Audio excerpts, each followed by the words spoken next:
Uranium সমৃদ্ধকরণে ফের মনোযোগ দিয়েছে ইরান।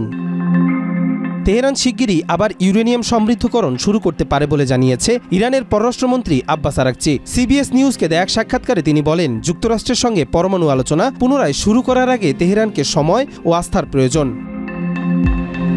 আরাকচি স্পষ্ট করেন, এখনই আলোচনা শুরু হওয়ার সম্ভাবনা নেই, তবে কূটনৈতিক পথ একেবারে বন্ধ নয়। তিনি জোর দেন, ইরান আলোচনার টেবিলে ফেরার আগে নিশ্চিত হতে চায় যে যুক্তরাষ্ট্র আবারও কোনো সামরিক অভিযান চালাবে না।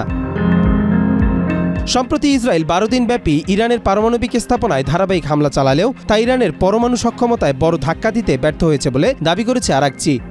কালার এক্সপার্ট, জর্জ স্যাপ এবং মাইল্ড অন হ্যান্ডস টেকনোলজি সমৃদ্ধ অরিক্স ক্রিস্টাল ওয়াশ আপনার লন। তিনি বলেন, সেন্ট্রিফিউজ ধ্বংস বা বিজ্ঞানীদের হত্যার মাধ্যমে ইরানের বিজ্ঞান ও প্রযুক্তি থামানো যাবে না।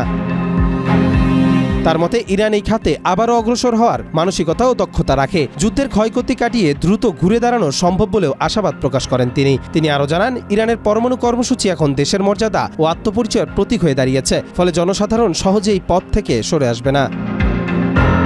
কবির চৌধুরী, মাই টিভি।